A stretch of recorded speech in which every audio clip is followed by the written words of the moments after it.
오늘 수요일 저녁은 고린도전서 14장 1절로 19절 말씀을 우리가 읽었습니다. 오늘 신년예배 여덟 번째로 성경적 예언과 방언의 은사를 제목으로 삼고 간략하게 그러나 좀 이해하기 쉽도록 오늘 말씀으로 들어가고자 합니다.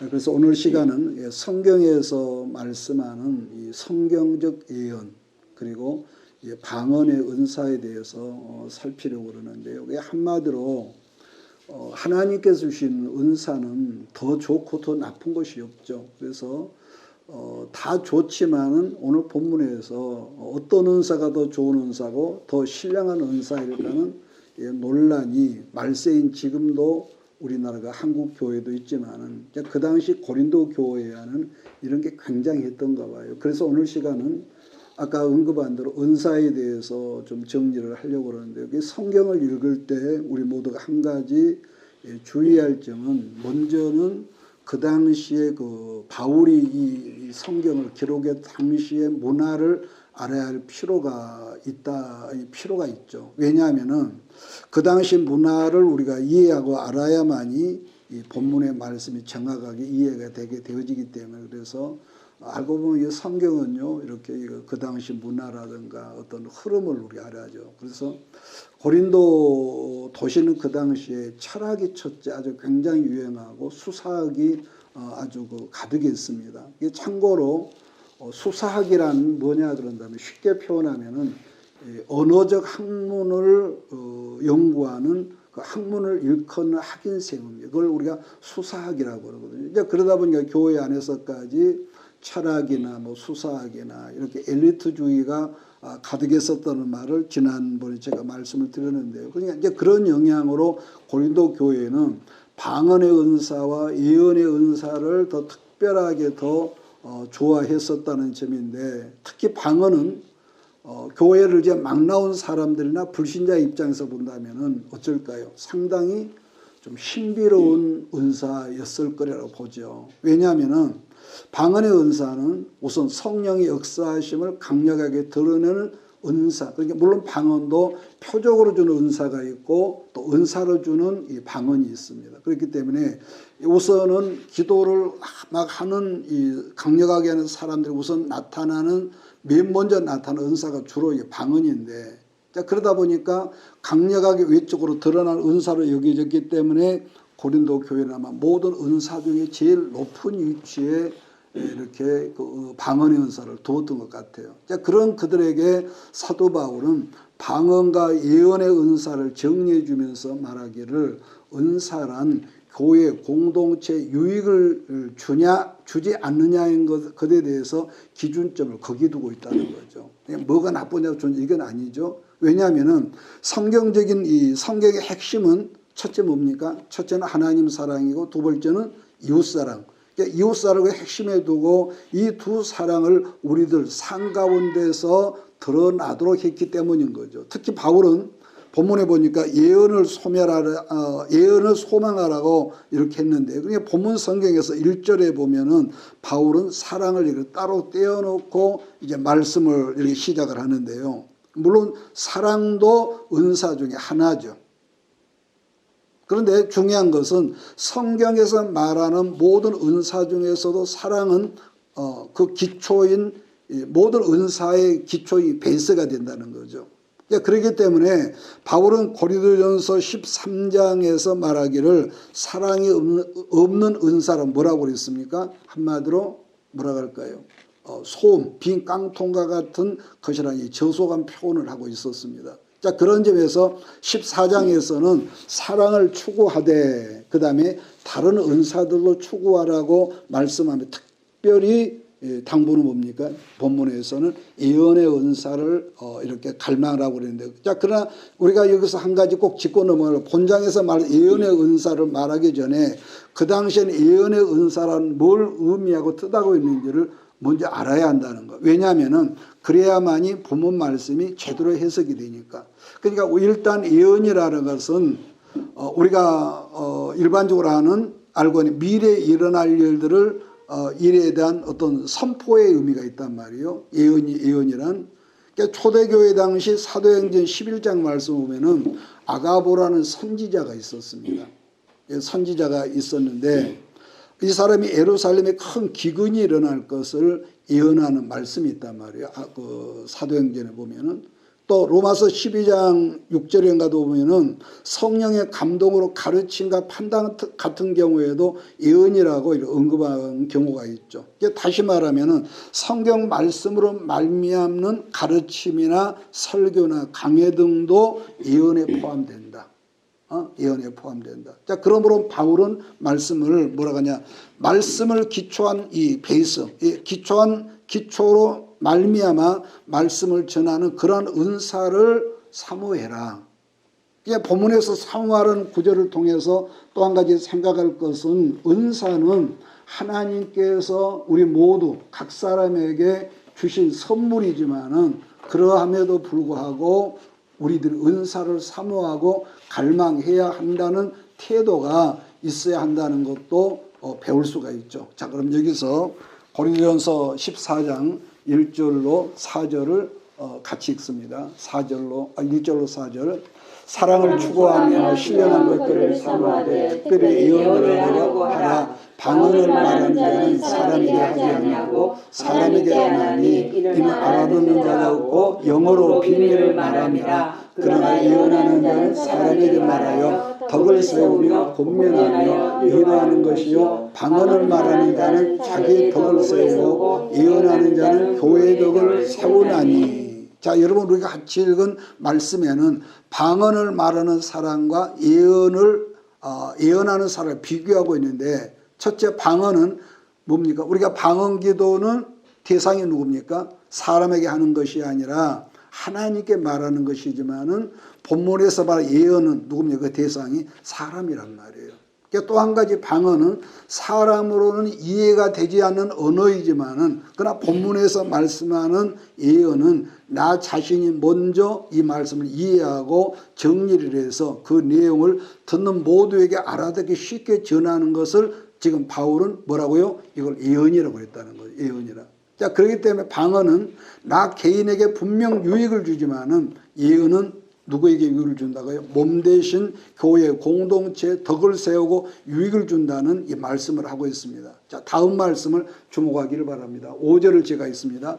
나는 너희가 다 방언 말하기를 원하나 특별히 예언하기를 원하노라. 만일 방언을 말하는 자가 통역하여 교회의 덕을 세우지 아니하면 예언하는 자만 못하느니라. 이게 나쁘다가 아니거든요. 하나님께서 우리에게 주신 모든 은사들은요, 선물은 나쁜 게 없죠. 다 귀한 선물이지만은 바울은 말씀을 풀어 가르치는 것이 교회, 몸 대신 교회 공동체 덕을 세우는 것이기 때문에 예언을 더 사모하라는 말씀을 고린도 교회에 지금 당부를 하고 있죠. 물론 방언의 내용도 이렇게 다 해석이 된다면은 공동체 이 덕을 세우겠지만 방언은 성경에서 뭐라고 합니까?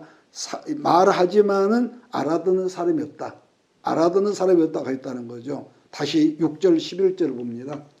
그러저 형제들아 내가 너에게 나가서 방언으로 말하고 계시나 지식이나 예언이나 가르치는 것을 말하지 아니하면 너에게 무엇이 유익하리요? 혹 필이나 금호와 같이 생명 없는 것이 소리를 낼 때에 그 음의 분별을 나타내지 아니하면 피리 부는 것인지 검은고 타는 것인지 어찌 알게 되리요? 만일 나팔이 분명하지 못한 소리를 내면 누가 전투를 준비하리요? 이와 같이 너희도 혀로서 알아듣기 쉬운 말을 하지 아니하면 그 말하는 것을 어찌 알리요? 이는 허공에다 말하는 것이라. 이같이 세상에 소리의 종류가 많으나 뜻없는 소리는 없나니 그러므로 내가 그 소리의 뜻을 알지 못하면 내가 말하는 자에게 예국인이 되고 말하는 자도 내게 예국인이 되리니. 지금 바울 선생은 계속해서 말하기를 예언이 방언보다 더 중요하다는 말을 하고 있죠. 왜 그랬을까? 방언 기도는 나 개인에게 유익이 되는 은사지만은 예언은 아까 그랬죠. 예수 그리스도의 몸 대신 교회 공동체 유익이 되고 덕이 되어지기 때문이라는 말씀을 이렇게 하죠. 그러니까 지금 고린도 교회에서 일어나고 있는 본문 상황은 방언의 은사를 은사 중에 최고로 여기고 있는 그런 상황이라고 지금 우리가 여기서 이제 볼 수가 있거든요. 왜냐하면 그들은 방언하는 은사, 아까 그랬죠. 우리가 기도를 하다 보면 맨 먼저 보편적으로 나타나는 이 하나의 은사가 방언이거든요. 그러니까 자기 방언을 하면서 자기의 영성은 뭐랄까 과시하면서 나는 이런 정도라고 하면서 마치 방언의 은사가 자기를 어떤 인격적으로 대변하는 것처럼 자랑을 하고, 또 그 다음에 다른 사람들과 은근히 은사를 경쟁하면서 또 뭐가 있겠습니까? 나를 과시했다는 것. 자, 그러한 그들에게 바울은 모든 은사란 뭐라는 거예요? 나를 다른 사람에 나타내고 자랑하려는 것이 아니라 하나님의 교회 공동체를 위해서 하나님께 주신 선물이라는 말씀을 지금 반복적으로 지금 하고 있습니다. 자, 그런 점에서 지난 시간에도 제가 언급했지만은 한국 교회도 고린도 교회랑 비슷한 점들이 너무 많다는 거죠. 그러니까 우리가 보편적으로 이제 이 연조가 있는 그런 나이가 든 교회 가 보면은 나이가 지긋한 이 교회 권사님들이나 집사님들이 주로 이제 기도 생활을 많이 하시기 때문에 그런 분들이 이제 그런 은사를 받는 경우가 많은 것 같아요. 그렇기 때문에 각 개인에게 그 사람의 미래를 말해주는 그런 경우도 있고, 심지어는 기도해 준다는 것 때문에 문제가 뭐냐면은 기도해 준 것 때문에 헌금이라는 명목으로 돈을 요구하고 받기도 한다는 이게 이제 큰 문제인 거죠. 우리가 물론 저분이 내게 기도해 주셨으니까 많든 작든 감사해서 헌금을 사람에게 교회에 드리는 것은 이건 절대로 좋은 거죠. 그러나 내가 기도를 했기 때문에 내게 나를 위해서 네가 돈을 줘야 하고 기도했기 때문에 돈을 받고 자기를 위해서 헌금을 요구한다면은 아마 이런 경우는 뭘까요? 귀신으로 말미암는 점쟁이와 다른 점이 뭐가 있겠느냐. 우리가 이걸 생각하거든요. 그러니까 그런가 하면은 기도를 받으러 온 사람에게 또 이렇게 말하는 사람이 있죠. 지금 네 마음이 어떠냐? 어떤 마음이 드냐면서 그 기도받으러 온 사람이 어떤 그 속에 대답을 유도해가지고 어떤 거 우리가 그 정신병원에 가면 보통 그렇게 하거든요. 정신병원에 가면은 의사가 한 건 없어요. 뭘 몇 마디 물어보고 그 사람에게서 해답을 그것을 찾는 거죠. 그리고 또 어떤 경우는 자기에게는 방언을 하게 하는 그런 특별한 은사가 있다면서 자기가 하는 방언을 따라하게 한다든지, 뭐 쉽게 할렐루야 할렐루야 할렐루야 이렇게 해서 막 혀가 꼬부라진 소리를 해서 당신 방언 받았다고. 그리고 또는 막 등을 때리면서 방언을 말할지어다, 막 이런 또 분들도 있거든요. 그러니까 우리들이 성경을 아예 몰랐을 때는 그 모든 것이 대단하다, 그럴 때도 보이기도 하겠지만, 그러나 성경을 배우고 알아가면 알아갈수록 그런 행위들이 하나님 앞에서 얼마나 잘못된 행위라는 것을 우리가 거기서 그 사람들을 비평하고 판단하는 것이 아니라 발견하고 분별하게 된다는 거죠. 다시 강조하지만은 모든 은사는 하나님만이 주시는 고유의 전적인 영역이라는 것을 우리는 알아야 합니다. 내가 아무리 유능하고 탁월할지라도 어떻게 사람인 내가 은사를 주고 안 주고 하냔 말이에요. 물론 우리들이 어느 한순간에 성령의 감동하심으로 말미암아 크게 어떤 게 깨달아질 수도 있고, 또 내 마음에 확신이 들 뿐더러 마음에 잔잔한 감동적인 느낌으로 닿을 때가 분명히 있습니다. 자, 그러나 그러한 것들을 하나님께 내게 이렇게 지금 말씀하셨다고 하는 어투로 마치 자기가 지금 특별한 어떤 사람처럼 그렇게 해서 상대에게 자기를 이렇게 나타내려 하는 것은 이건 예수 믿는 사람을 굉장히 위험한 발상이라고 저는 보는 거죠. 물론 진정 성령께서 우리들에게 여러 번 나에게 그런 감동한 느낌을 주실 때가 분명히 있지만은, 그러나 성령의 사람은 반드시 기억하고 주의해야 할 것은 뭐냐.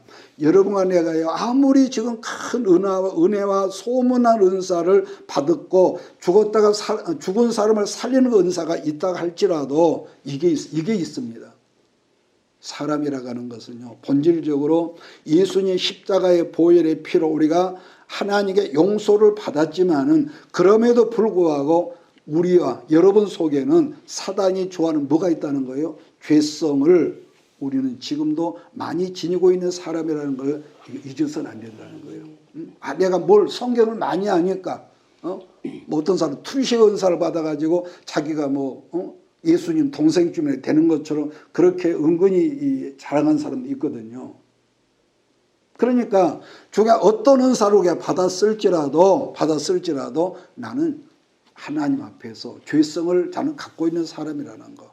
왜 제가 이 말을 강조를 하냐면은 여러분 사이비 교주들이나 신천지 이만희 같은 사람이 따로 그렇게 정해지는 것이 아니라 우리들도요 우리의 욕심을 내가 탐욕을 컨트롤하지 못하다 보면은 그런 어떤 것에 분명히 영의 역사에 미혹이 되다 보면 얼마든지 여러분도 나도 어느 순간에 그런 사이비 교주들이 되어질 수 있다 없다 있습니다. 있다는 거예요. 네. 그 옛말에 이런 말이에요. 착각은 커트라인이 없다는 말도 있지만은 일단적으로 어떻게 해서 헛된 욕심, 탐심이 우리 안에 들어오면은요 어느 순간 자기도 모르는 사이에 자기가 하나님이 앉을 자리에 사람이 내가 앉아있다는 점인데, 자, 그 다음은 우리 하나님은 뭐가 있겠습니까? 심판대 앞에 있을 거, 그런 거 생각도 안 하는 거예요. 그러니까 한마디로 어떤 사람이죠? 불쌍한 영혼인 거죠. 불쌍한 영혼. 여러분 잊지 말아야 합니다. 우리는 태어나서 죽는 순간까지 하나님의 모든 선물을 우리가 사모하지만은 그 선물을 내 것이 아니라 전달하게 하는 통로일 뿐이라는 것을 잊지 말라는 거죠. 네. 그러잖아요. 그러므로 행여 하나님께서 지금 여러분과 나더러 당신에게 이런 말을 하라고 하셨어 하면서 이렇게 사역을 내가 했다면은 이제부터 조심하고 이건 정말로 이제 아니야겠다 삼가하라는 거. 지금 바울 선생은 고린도전서 14장에서 사모하라고 하는 예언은 어느 한 개인의 미래를 점쟁이처럼 말하는 것이 절대 아니라는 것인데, 바울이 성경에서 말하는 예언은 기록된 성경 말씀을 아까 제가 말했던가요? 다른 사람들 알아듣기 쉽게 선포하는 것이라는 거 잊지 말라는 거. 다른 사람들에게. 그래서 바울은 또다시 12절 13절 이렇게 말씀하거든요. 그러므로 너희도 영적인 것을 사모하는 자인즉, 그 다음에 뭐라 했습니까? 교회, 예수를 몸 되신 교회의 덕을 세우기 위하여 그것이 풍성하기를 구하라. 풍성하기를. 그러므로 방언을 말하는 자는 또 뭐라고 당부합니까? 통역하기를 힘쓰라는, 기도하라는 거. 그러니까 지금 바울 선생은 성령께서 주시는 은사를 더 풍성하게 더 받기를 힘쓰라는 표현을 하는데, 왜냐? 하나님의 교회의 덕을 세우는 것이기 때문인데, 여러분 이거 정말로 중요한 포인트거든요. 13절에서 말씀하는 것은 성도들이 이해가 되고 알아듣는 것만이 교회의 덕을 세우는 것이기 때문에 여러분 그렇다는 거죠. 그러므로 방언의 은사를 받았느냐? 그렇다면은 너 입으로 말하는 방언을 통역할 수 있는 통역의 은사를 사모해라. 이것까지 구하죠. 교회에서 드린 예배 중에 만약에 외국인이 우리 교회에 와서 대표 기도를 한다고 예를 들어서 자기 나라 말로 기도를 한다면 누구라도 그 사람이 하나님께 기도는 하지만 누구라도 지금 그 사람이 하는 말 알아듣는 사람이 없다고 본문에 그랬단 말이에요. 그랬을 때에 통역하는 사람을 곁에 붙여주는 것 같이 방언 은사도 교회에서 쓸 때는 그렇게 해라. 그래서 통역하는 은사는 지금 방언을 말한 사람에게도 주어지기도 하지만은 그 교회에서 함께 예배를 된 누군가에게도 통역하는 은사를 주시기도 한단 말이에요. 자, 그러면은 14절 15절을 같이 다시 읽습니다. 내가 만일 방언으로 기도하면 나의 영이 기도하거니와 나의 마음은 열매를 맺지 못하리라. 그러면 어떻게 할까? 내가 영으로 기도하고 내 마음으로 기도하며 내가 영으로 찬송하고 또 마음으로 찬송하리라. 자, 목사님 같은 경우는 새벽이나 또 밤에 적게 기도해도 1시간, 그러니까 평균 2시간 이상을 기도하지만은 우리말로만 기도하면은 솔직히 한 30분 이상 그렇게 못하고, 왜냐하면은 뭐라 하지? 본전이 없어져 그러. 그러나 내게 주 은사를 방언으로 하면서 또 우리말로 기도하면 2시간, 3시간은 금방 가지만은 문제는 방언으로 몇 시간을 내가 기도했다 할지라도 내가 무엇을 기도했는지는 나도 모른다는 거죠. 나도 모른다는 거. 그렇기 때문에 영과 마음의 기도가 동시에 필요하다고 본문에 그랬거든요. 무슨 말이냐면은 하나님께서 여러분과 내게 주신 선물로 주신 이성이죠. 우리 이성이 포함되지 않는다면은 이건 중요하거든요.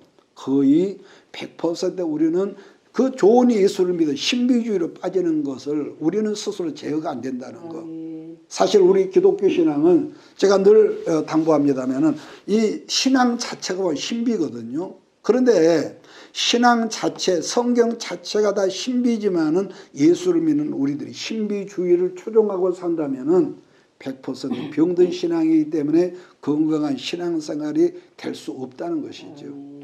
기도할 때마다 꼭 어떤 현상을 봐야 한다거나 또 나는 기도에 어떤 꿈을 꼭 꿔야 한다거나 우리는 꿈꿀 수 있거든요. 환상 볼 수도 있고 또 어떤 표적이 나타나야 한다면은 그런 사람들 일컬은 뭐라 할까? 일종의 종교 중독증 환자 이렇게 말할 거예요. 그런데 생각외로 그런 노선을 추구하는 사람들이 굉장히 많아요. 점쟁이한테 점하러 가는 것처럼. 제가 예를 들어볼까요? 자, 사모인 제 아내는 지금 한 달에 신구약 성경을 2번씩 통독을 지금 하고 있거든요. 그러니까 중요한 것은 그 성경을 우리가 1000번을 중요하죠. 많이 읽었으니까. 근데 1000번을 읽었다 할지라도 내가 읽은 말씀이 해석이 되고 내 안에 스며들었냐는 것이고 또 다른 하나는 성경 말씀을 많이 알아질수록 항상 당부한 게 뭐죠? 알아질수록 기도하는 신앙, 곧 무릎 꿇는 신앙에서 멀어져 버린다면은 이론적인 건 너무너무 잘 알죠. 그러나 거기에 기도가 없는 말씀 이론 결국은 뭐냐? 100% 옳은 개소리만 한다. 말한다고 하지만 계속 나를 아프게 찔러댄단 말이에요. 그래서 바울이 믿음의 아들 디모데에게 가르치면서 여러분 기억하십니까? 유명한 말이 있었죠. 말씀과 기도로 거룩해진다. 이런 가르침을 바울이 디모데에서 이렇게 말하고 있죠. 자, 여기서 16절, 17절을 제가 읽습니다.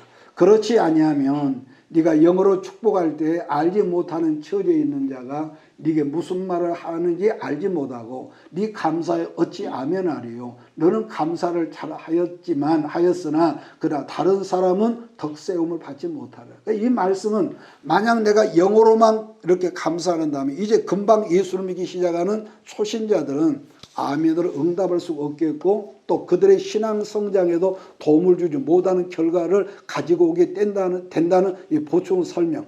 왜냐? 그렇게 한다면은 모든 사람들이 함께 모여 예배를 드린다는 의미가 여기서 없어진다는 그런 설명이죠. 그렇기 때문에 모든 공예배 때는 방언을 절대 삼가하라는 것은 왜냐? 공동체 유익이 안 되기 때문에. 가끔 어떤 모임에 가면은 물론 그분이 기도를 많이 했었는가 모르지만 이 대표 기도가 방언으로 기도하는 사람이 있어요. 그걸 죄다 아니다 말한 것은 이건 안 되지만은 그건 덕세움이 좀 그렇다. 이 공동체를 위해서 대표 기도를 하는 사람이 방언으로 따따따 하더라는 거죠. 그러므로 바울은 다음 구절에서 다음과 같은 말씀을 담보를 하고 있거든요. 18절 19절입니다. 18절 19절 시작. 내가 너희 모든 사람보다 방언을 더 말함으로 하나님께 감사하노라. 그러나 교회에서 내가 남을 가르치게 하여 깨닫는 마음으로 5마디 말을 하는 것이 1만 마디 방언으로 말하는 것보다 나으니라. 지금 바울 선생은 방언의 은사를 자랑하는 고린도 교회에 누구보다도 자기는 뭐라는 거야? 나는 방언을 아주 많이 해. 방언 기도를 자기는 굉장히 많이 하고 있다는 것을 지금 말하고 있는데, 자, 그런데 더불어 또 어떤 말을 합니까? 1만 마디 방언 기도보다는 다른 사람의 유익을 주기 위해서 말씀을 깨닫는 마음으로, 아는 것이 아니거든요. 중요한 말씀을 깨닫는 마음으로 5마디 말을 하는 것을 더 귀하게 여긴다는 이 설명이 나오지 않습니까? 왜냐? 기록된 말씀을 모든 사람들이 다 알아들을 수 있는 말씀으로 가르치는 것이 교회 공동체의 유익하게 세우는 것이기 때문이란 이 설명이죠. 34절에서도 우리가 다음 주에 한 번 더 하겠습니다만은 초대교회 당시에 예배 중인데도 은사를 받은 이 여자 그 성도들이 교회를 막 뛰어다니면서 상상을 해보셨어요. 랄랄랄랄랄랄 하다 보니까 그 예배가 어떻게 되냐 말이에요. 그래서 바울이 어떤 말을 했다냐면은 여자는 교회에서 잠잠해. 여자는 조용히 하라. 물론 지금도 우리들 주변에는 성령의 주권적인 역사로 풍성하고 다양한 은사들과 기적의 사건들이 있다는 소식을 분명히 듣습니다. 중요한 것은 모든 은사들은 또 제가 말하죠. 우리들이 하나님이 은사를 사용하지 않으면요, 오히려 유익이 없습니다. 그러니까 주신 은사를 사용해야 하는 거지만은 은사를 사용할 때는 뭡니까? 분명한 성경적인 공식과 기본이 있다는, 기본 원칙이 있다는 점인데, 그게 뭐냐면은 첫째는 아까 그랬죠. 첫째는 하나님 사랑과 두 번째 이웃 사랑. 은사에 대해서 제가 여러 번 언급했지만 모든 은사를 사람들은 남이 안 가진 것, 우리가 어렸을 때요. 자, 적어도 한 옛날 60년 그때 전이면은요. 그때는 껌이 바보미 특검이라고 있었어요. 그러면 아이들이 어쩌다가 껌 하나를 씹고 오면은 그게 부럽고 신기해서 그걸 좀 얻어먹으려고 좀만 나눠달라고. 그래서 이걸 껌 씹다가 꼭 떼어가지고 그 자기가 좋아하는 애 입에다 넣어줬거든요. 그건 애사였어. 마음에 안 들면 아무리 달라도 안 줬어. 그러니까 껌을 씹으면 그들은 굉장히 이들 눈에 그냥 막 좋게 보이고. 그런데 그날 밤에 또 이제 잠잘 때는 벽에다 붙여놓거든요. 안 그러면은 잠자다 머리에 가 있으면 얘들 보면은 껌이 머리 엉망으로 붙어 있어. 응? 그러니까 그때는 또 그 껌을 씹고 와서 또 떼어서 자기 마음에 드는 얘들을 주고 제가 그걸 기억을 하는데요.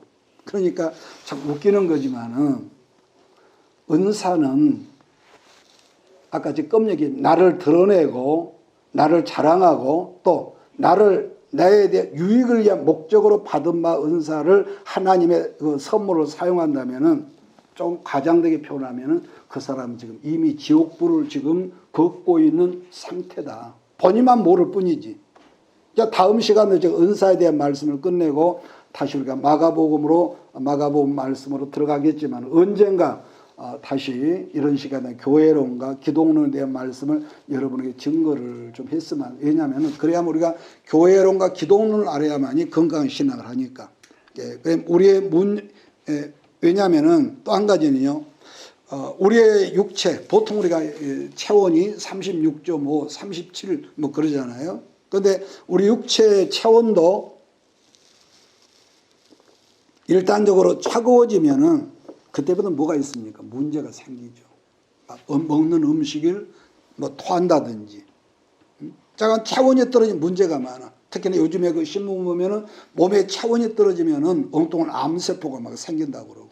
그래서 나이가 들어갈수록 몸에 온다고 높아져야 한다는 것처럼 우리 신앙도 이유 불문하고 식어지면은 그때부터 뭐가 있습니까? 많은 문제들이 생깁니다. 그러니까 신앙의 열정이 여러분도 이렇게 하면 내게도 식어지면은 첫째 뭐가 있습니까? 이것은 여러분이 좋고 나쁘고가 아니라 사람은 누구든지 일단 우리 안에 은혜가 식으냐 별것도 아닌 작은 일에 시험에 들고 별것도 아닌 작은 일에 부끄러운 그런 일들을 생긴다. 그러니까 그 당시에 나 욱 하고 화를 낼지라 지나놓고 보면은 내가 그걸 가지고 내가 그랬나 할 정도로 우리가 부끄럽단 말이야 스스로. 그렇기 때문에 예수님도 계시록에서 뭐 하죠? 네가 차지도 않고 뜨겁지도 않으니까 너를 토하여낸다. 구역질하게 되는 그런 표현이 있습니다. 그러므로 여러분 우리는 항상 하나님 앞에서 짧은 시간 찬송을 할 때도 뭐가 있습니까? 뜨겁게 그렇게 찬송하고 기도할 때도 그렇게 뜨겁게 하고 아멘도 큰 소리로 뜨겁게 하는 그런 거룩한 습관이 우리 모두에게 여러분의 있기를 제가 부탁을 합니다. 그래서 누구나 신앙이 식어지면은 이게 있습니다. 참 이것이요. 신앙 은혜가 식어지면은 첫째 있거든요. 항상 내 생각, 자기 생각이 우선되고요. 그 생각이 빠져버려. 그러니까 이처럼 자기 생각에 너무 쉽게 빠져버리는 사람들은 이 함정이 있거든요. 원만한 대인관계가 어렵습니다. 대인관계가 어렵어. 왜냐하면은 그러니까 우리가 부부간에도 다투지만은 그러니까 상대방, 내 아내, 내 남편, 상대방 입장에서 그 일을 생각하면은 문제들이 쉽게 풀리지만 문제는 항상 내 위주, 자기 위주의 생각에 빠져서 상대방의 사람을 바라보는 사람들은 이게 해답이 안 나오죠. 이게 항상 그러다 보니까 시험의 바람을 저 사람 때문에 시험이 온 게 아니라 나 때문에 시험의 바람을 내가 일으키기 때문에 이게 이 해답이 안 난 거예요. 그래서 그런 사람들은 아까 말했지만 인간관계고 대인관계 속에서 이것을 뛰어넘지 못하면은 어떤 원만함을 가질 수 없습니다. 물론 이건 변명각에 우리들은 연약한 육체를 입고 있으니까 솔직히 잘해야겠다 하면서도 그런데도 보면은 돌아보면 늘 실수가 있었고 완벽하지 않단 말이에요. 지금 우리들 그런 점에서 말씀을 끝내겠는데 우리들은 사실 능력도 없고 아니 우리 교회 사이즈도 지금 초미니 사이즈 아니겠습니까? 더군다나 이렇게 말씀 안 해도 뭐 앰프나 그런 앰프 뭐 스피커 그런 것도 없고요. 자 그럼에도 불구하고 하나님 마음에 합한 공동체로 한 걸음씩 모든 과정들을 중히 여기며 우리 식구들이 발걸음을 내딛고 있다는 분명한 내가 확신적인 그런 것을 보면 감사하죠. 그래서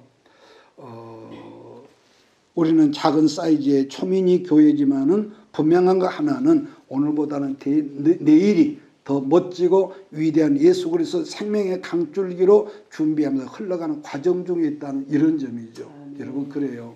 에스겔 47장의 말씀처럼 이 강물이 흘러가는 곳마다 뭐죠? 모든 것이 되살아나고 소성하는 그런 역사를 꿈꾸며 내일을 우리 모두가 준비하는 우리 모든 공동체가 되기를 바랍니다. 물론 저도 때로는 현실적인 어떤 무게 때문에 침울해질 때가 있습니다. 말하기도 싫고 아주 막 복잡할 때가 있어요. 그러나 다시 일어나서 하나님의 영광을 위해서 우리를 부르셨다는 그 일을 생각하면 다시 또 감사하고 그래 그리고 다시 일어나고요. 또 아직은 우리들이 다 모든 게 서툴지만은 하나님 말씀대로 여러분들이 살려고 애쓴다는 것은 목회자인 저게 너무나 뭐라 할까요? 좀 신나는 일이다.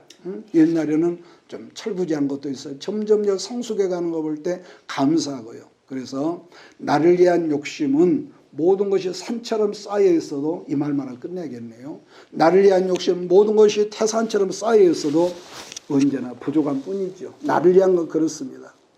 그러나 비록 그것이 적은 것일지라도 나누려고 그러고 섬기려고 그러고 그럴 때 우리는 이 땅에서부터 가정에서도 천국을 누리게 되는 역사가 있음을 믿습니다. 왜냐하면 거기에는 반드시 뭐가 있습니까? 사랑이라는 이 기초가 있으니까요.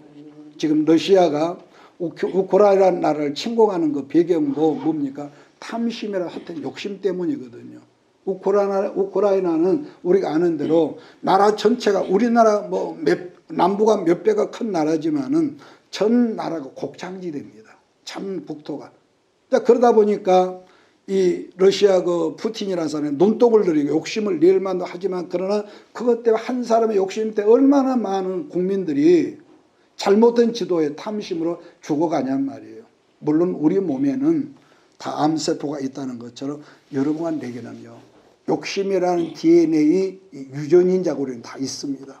그러나 나는 여러분에게 탐욕이라는 욕심이 늘 말씀을 통해서 절제가 되고 이건 아니야. 그러면서 자꾸 말씀으로 말미암은 브레이크를 밟아서 이 헛된 것들이 커지지 않기를 예수의 이름으로 축복합니다. 아멘. 마지막으로 디모데후서 3장 1절과 5절을 읽고 오늘 말씀을 끝내겠습니다. 디모데후서 3장입니다.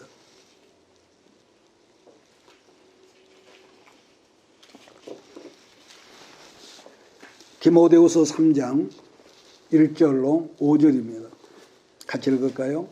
너는 이것을 알라. 말세에 고통하는 때가 이르러 사람들이 자기를 사랑하며 돈을 사랑하며 자랑하며 교만하며 비방하며 부모를 거역하며 감사하지 아니하며 거룩하지 아니하며 무정하며 원통함을 풀지 아니하며 모함하며 절제하지 못하며 사나우며 선한 것을 좋아하지 아니하며 배신하며 조급하며 자만하며 쾌락 사랑하기를 하나님을 사랑하는 것보다 더하며 경건의 모양은 있으나 경건의 능력은 부인하니 이 같은 자들에게서 내가 돌아서라.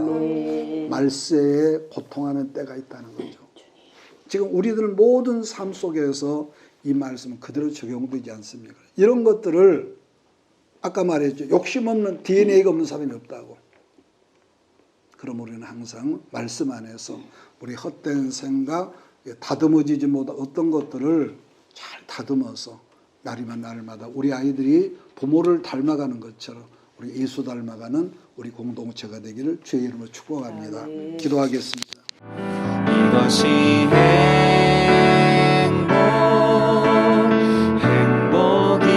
행복이라오.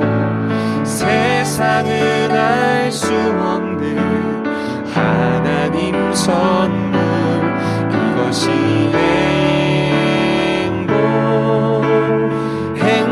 행복이라오.